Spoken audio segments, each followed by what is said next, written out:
लोग आज पढ़ेंगे क्या, सॉलिड स्टेट का अगला topic, types of solid.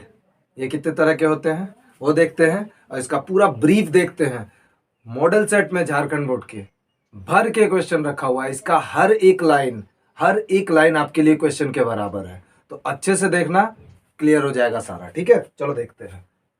Solid, types of solid कितने तरह के हैं? 4। आयनिक सॉलिड, कोवलेंट सॉलिड, फिर मॉलिक्यूलर सॉलिड और मेटालिक सॉलिड। ठीक है, हम लोग इसको बाई पार्ट देखेंगे। पहले तो सेक्शन क्या फोर्सेस है, क्या कॉन्स्टिट्यूएंट है, फिर उसके बाद बाई पार्ट इसको खोलेंगे और इसको खत्म कर लेंगे। ठीक है, चलो चलते हैं।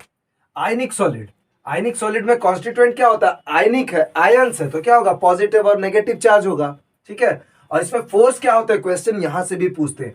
फोर्स क्या है? कूलम्बिक और electrostatic force of attraction. Coulombic और electrostatic force of attraction. Next, covalent solid को नेटवर्क सॉलिड के नाम से भी जाना जाता है, जेंट मॉलिक्यूल के नाम से भी जाना जाता है और कंडक्टिंग सॉलिड के नाम से भी जाना जाता है। मतलब 4 नाम से, कोवलेंट, नेटवर्क, जेंट और कंडक्टिंग सॉलिड। इन सभी से क्वेश्चन आते हैं कि कोवलेंट सॉलिड या नेटवर्क सॉलिड, जेंट मॉलिक्यूल, ये सब करके। ठीक है, अब आ रहे हैं हम लोग कोवलेंट सॉलिड और उसको क्या बोलते हैं? नेटवर्क, जेंट और कंडक्टिंग सॉलिड। ये इसका कॉन्स्टिट्यूएंट पार्टिकल क्या है? एटम्स। और इसमें कौन सा फोर्स लगता है? Covalent bonding. Okay, next, molecular solid में कॉन्स्टिट्यूएंट उसका क्या है? पार्टिकल का मॉलिक्यूल्स। और इसका फोर्स क्या लगता है? Weak van der Waals force of attraction. Next, metallic solid क्या बोलता है? इसमें क्या है? इसका कॉन्स्टिट्यूएंट पार्टिकल पॉजिटिव आयंस। इसमें फोर्स क्या लगता है? मेटेलिक बॉन्डिंग लगा। और एक अलग mobile electron and positive kernels transfer करता है एक दूसरे से। मोबिलिटी, ट्रांसफर होना। ठीक है, अब अपन आते हैं, अब हम लोग 1 बाय 1 देखेंगे। जैसे कि आयनिक सॉलिड को पूरा क्लियरिफिकेशन के हिसाब से देखते हैं।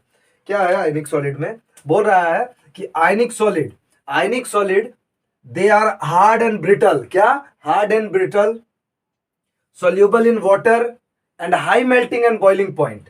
क्या है ये? Hard, brittle, soluble in water, high melting and boiling point। और एक क्वेश्चन पूछता है कि ionic solid are soluble in polar solvent। Okay, polar solvent. अब in the solid form ionic solid क्या है? In the solid form they are non conductor. But in molten and aqueous form they become good conductor। क्या होता है? in solid form they are non conductor और in molten and aqueous form they become good conductor because molten and aqueous form में इसके पास क्या होता है? Free electron होता है और सॉलिड फॉर्म में इसके पास फ्री इलेक्ट्रॉन नहीं होता है। तो फ्री इलेक्ट्रॉन के बारे में हम लोग जानते हो क्या करता है? कंडक्ट इलेक्ट्रिसिटी, मतलब flow of electron, conduct electricity. Done.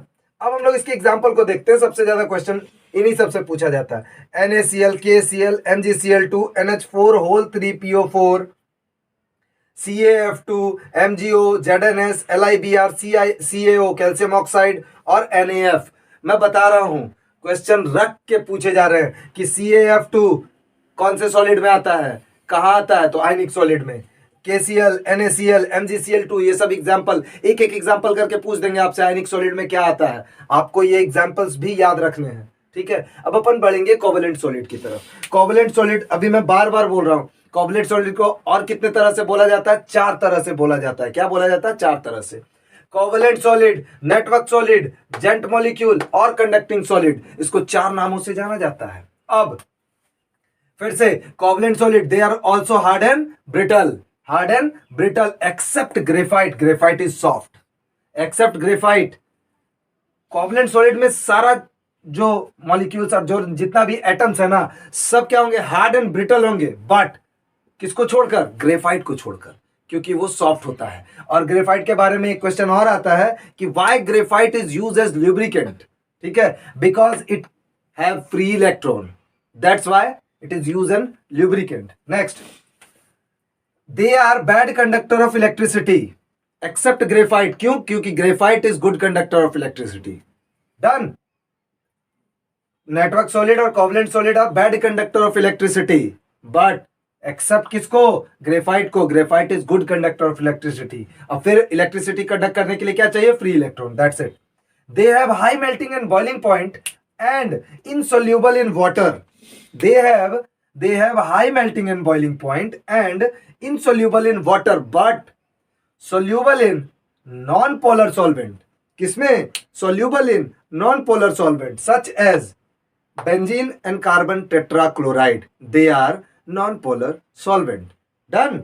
next, अब इसके एग्जाम्पल्स को देखते हैं। एग्जाम्पल में पहला diamond. Diamond is covalent solid और नेटवर्क सॉलिड, ठीक है। ये क्या होता है? इसमें फ्री इलेक्ट्रॉन नहीं होने के कारण इसको हम लोग क्या बोलते हैं? Bad conductor of electricity. क्या?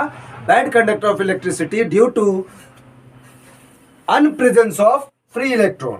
अब नेक्स्ट आता है ग्रेफाइट। कार्बन का एलोट्रोप। फिर से ग्रेफाइट के बारे में अभी मैंने बताया, क्या है? गुड कंडक्टर ऑफ इलेक्ट्रिसिटी, और इसको ल्यूब्रिकेंट में यूज करते हैं और ये फ्री इलेक्ट्रॉन कंडक्ट करता है, इसलिए इसको हम लोग क्या बोलेंगे? Good conductor of electricity. Quartz, silicon dioxide, ये भी क्या है? कोवलेंट सॉलिड का एग्जांपल है। Silicon carbide, SiC। Next AiN, और फिर फ्लोरीन्स भी कोवलेंट सॉलिड के एग्जांपल हैं। अब डायमंड का कुछ जगह पे क्वेश्चन पूछा गया, डायमंड का हाइब्रिडाइजेशन क्या है? तो डायमंड sp3 हाइब्रिडाइजेशन शो करता है। क्या करता है? sp3 हाइब्रिडाइजेशन शो करता है। तो ये हम लोग कोवलेंट सॉलिड, नेटवर्क सॉलिड, या उसी को कंडक्टिंग और जेंट मॉलिक्यूल सॉलिड भी बोलते हैं। इसको हम लोग खत्म कर चुके हैं। अब हम लोग बढ़ रहे हैं मॉलिक्यूलर सॉलिड में। Molecular solid, basically molecular solid को 3 पार्ट में बांटा गया है: non polar solid, polar solid और हाइड्रोजन बॉन्डेड सॉलिड। अब सवाल पूछता है कि इनमें से विच of the following has London और डिस्पर्सन फोर्स। आपको पता रहेगा कि लंदन और dispersion force non polar solid है, तभी तो आप आंसर करोगे। तो ये है, कौन सा फोर्स से अट्रैक्ट रहता है? ये लंदन और डिस्पर्सन फोर्स। क्या है? Non polar solid. इसका एग्जांपल क्या है? Argon, carbon tetrachloride, CCl4, iodine molecule.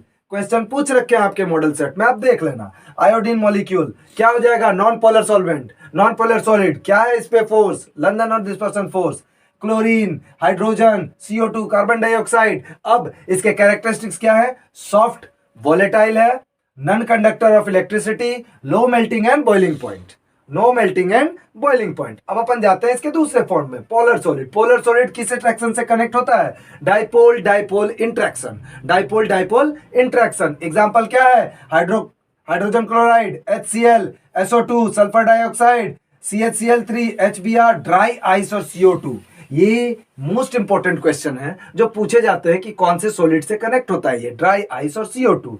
और एग्जांपल में ऑप्शन रहेगा, या तो पोलर सॉलिड पूछेगा, पोलर, नॉन पोलर, या तो मॉलिक्यूलर, आयनिक और कोवलेंट करके पूछेगा। तो मॉलिक्यूलर के अंदर ही तो आ रहा है ये पोलर सॉलिड। नेक्स्ट क्या है? Hydrogen bonded. Hydrogen bonded water molecule. Simple सी बात है, सीधी बात, हाइड्रोजन बॉन्डेड वाटर मॉलिक्यूल। इसमें बॉन्ड क्या होगा? Hydrogen bonding. Hydrogen bonding H2O ice, water ice, या NH3 या HF हाइड्रोजन फ्लोराइड। अब जैसे ही हाइड्रोजन बॉन्डिंग का नाम आता है ना, ये बेसिकली हम लोग पढ़ते हैं IIT और नीट के प्रिपरेशन में, हम लोग इन सभी चीजों का यूज करते हैं। बेसिकली आप लोग को भी जानना जरूरी है। ये क्या है? Phone, FON। जब कभी भी हाइड्रोजन बॉन्डिंग का बात आएगा ना, तो FON, ये 3 सेक्शन, फ्लोरीन, ऑक्सीजन और नाइट्रोजन। सबसे ज्यादा हाइड्रोजन बॉन्डिंग किसमें होगा? सबसे पहले F, फ्लोरीन, फिर ऑक्सीजन, फिर नाइट्रोजन। अब इसके कैरेक्टरिस्टिक्स देख लेते हैं। स्ट्रिक्टली स्लाइटली हार्ड होता है। It's melting and boiling point is slightly greater. Melting and boiling point is slightly greater. हम लोग बॉइलिंग पॉइंट का एक कैरेक्टरिस्टिक्स नीचे देखेंगे, पहले इन सभी को खत्म कर लेते हैं। तो ये रहा मॉलिक्यूलर सॉलिड। क्या है? Polar, non polar, hydrogen bonded. सबका फोर्स मैंने बता दिया है, अच्छे से इसको रिपीट कर लेना, आपका पेपर में से क्वेश्चन नहीं छूटने वाला है। अब अपन आते हैं 4th number, metallic solid. Metallic solid के बारे में क्या बोला है? कि दे are hard and tough and high melting and boiling point. ये हार्ड और टफ तो होता है, इसके साथ इस कौन सा है? ये high melting and boiling point. Done. और good conductor of heat and electricity. Question पूछा गया है, बी केयरफुल। मॉडल पेपर और क्वेश्चन बैंक जितने भी आ रहे हैं, सब में ये सब क्वेश्चन रख के पूछे जा रहे हैं कि which of the following solid is good conductor of heat and electricity. तो क्या है ये? Metallic solid. Next, they have metallic lustre. इन सभी में क्या होता है? मेटेलिक लक्सचर, विच मीन्स चमक होता है। और मलिएबल एंड डक्टाइल, इसको अपन मलिएबल और डक्टाइल कर सकते हैं, पीट के लंबा भी कर सकते हैं और चौड़ा भी कर सकते हैं। That's it. इसके एग्जाम्पल क्या है? Silver Ag, iron Fe, copper Cu, magnesium Mg। ठीक है, नेक्स्ट अब अपन देखते हैं, इसमें एक सेक्शन रह गया है बॉइलिंग पॉइंट्स।